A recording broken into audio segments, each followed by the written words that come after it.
never let your dream out of your brain.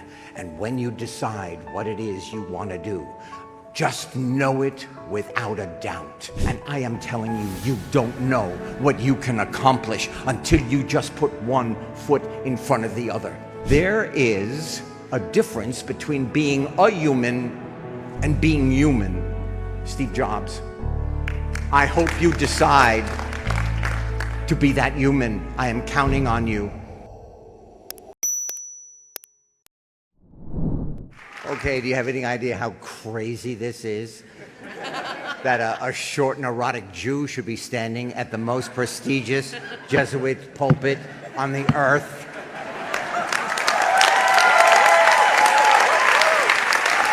Thank you, President Groves.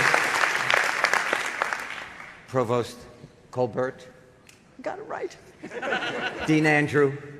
And the lovely staff at the Tombs.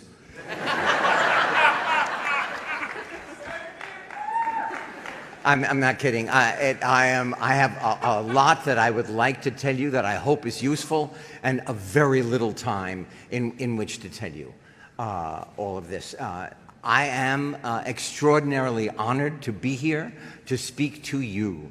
I am honored to be just under the same tent as you. I wanted to talk first to the parents and see if you identified with this. Our youngest son came to us and said, you know, I just spent 4 years in high school. I'm exhausted. I don't think I'm going to go to college. And I said, oh my gosh, you have to go to college because that's where you blossom. It's where you learn about yourself. It's where you might figure out what you want to do. And he said, God will provide. And then he went to college and he said, you know, I'm not going to get a job. I don't need to get a job right away. I'm going to just lounge at home for a while. I said, but wait a minute, you're going to start your life. You need to get a job. You need to build some kind of future for yourself. God will provide. And then he got a job. He said, you know, I'm only going to ask to go in 3 days a week. And, you know, I don't have to work that hard. I said, but you met somebody. You might have children together. You need a house. You need a nest egg. God will provide. I know 2 things about my son. He's a slacker. And he thinks I'm God.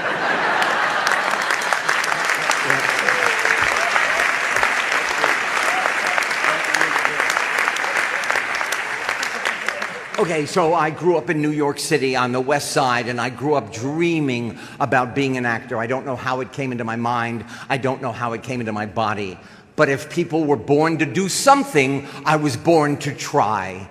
And I would lie in bed, and I just couldn't fall asleep. My mother would walk in. I was brought up by very, very short Germans. And my mother would say, you must be asleep now. I said, but I'm dreaming about being an actor. You're too young to dream. Very supportive, short Germans. So I went to high school, and as you heard, I took geometry for 4 years, same course. I took it in regular school, summer school, regular school, summer school, regular school, summer school, regular school, summer school. I finally passed it with a D- in August of 1963. And if I did not get that D-, I could not go to the one college that accepted me, Emerson College in Boston. I applied to 28. The overall umbrella of what I'm going to say today is that all things are possible because I am living proof. So I went to Emerson. I nearly flunked out. I talked my way back in. I don't know where I got the nerve. I went to the Yale School of Drama. 25 actors were chosen, 11 finished, 3 were asked into the professional company. I was now making $173 a week. I was on my way. This was amazing. Then I went to New York. I tried out for commercials. Everybody I went to Yale with said, I don't know how you can do commercials. It goes against our aesthetic grain. We were trained for the theater. Their next question to me was, how do you get them?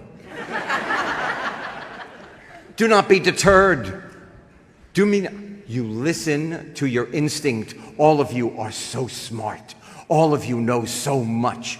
All of you have gained so much from Georgetown. But your tummy, your instinct knows everything. And when your instinct talks to you, you listen. You don't double think it. You don't think, oh, I could possibly be wrong. Oh, I have a feeling. Oh, I'm leaving. Don't forget what I'm saying right now. It is the truth. Okay, so I was a negative thinker. I wanted to beat the system. I can't, I won't, I'll never. Oh, she won't go out with me. So I tried to find the answer to negative thinking. I found Gurdjieff. He's an Armenian philosopher who wrote a gigantic book, but he doesn't want you to finish the book unless you understand him. So I didn't. Because I didn't know what the hell he was talking about. And I found a disciple of his, Ouspensky, also a big book. I got one sentence. Okay, so you're walking to your dream. Never let your dream out of your brain. And when you decide what it is you want to do, just know it without a doubt. Know it without ambivalence. So you're walking to your dream, and you have your dream in your brain. And all of a sudden, a negative thought comes in. Your shoulders drop, your head drops. And then that negative thought, it blooms into a thesis of negativity. A negative thought comes into your mind. You say out loud, I am sorry, I have no time for you now. Yes, people will look at you very strangely. But it doesn't matter, because it becomes your habit. A negative thought comes into your mind. You move it out. You move a positive in. For me, it is a bundt cake with melty chocolate chips, no icing. And all of a sudden, your shoulders fly back, your head flies up, and you continue to your dream, and then you get to stand here and talk to you.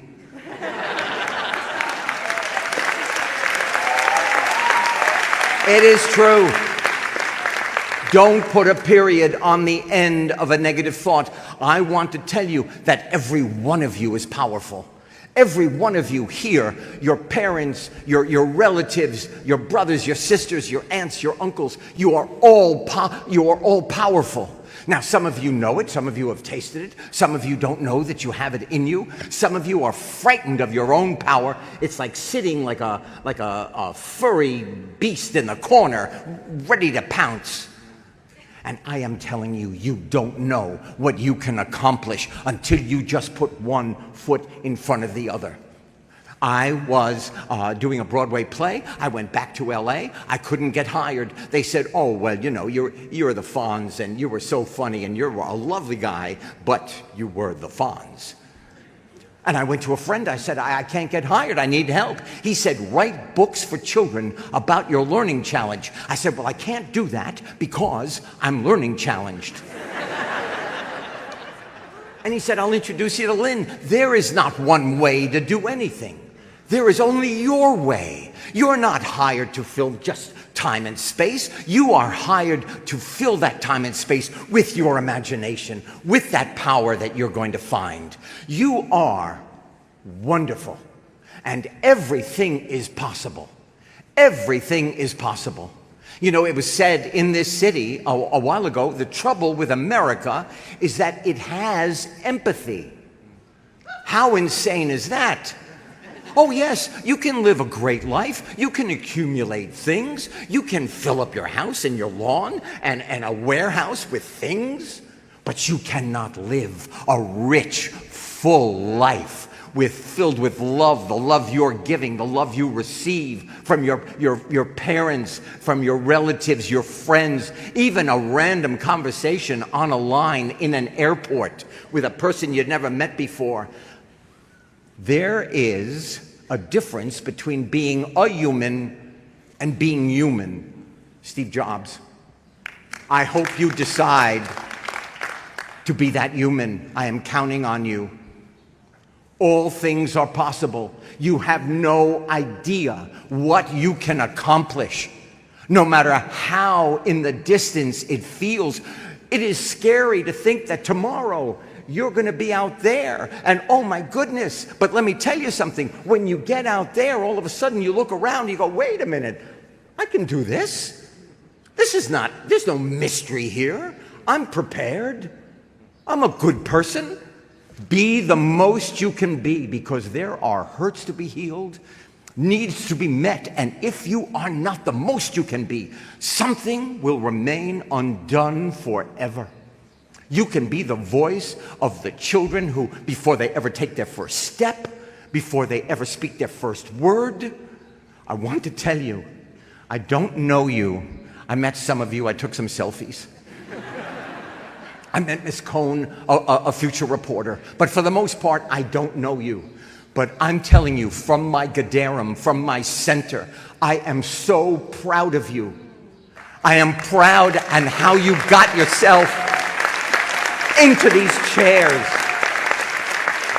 And I cannot wait to see who you become. This world is yours now, and this world needs fixing. And I pray to the heavens that you are the fixers. And I say to you now, go!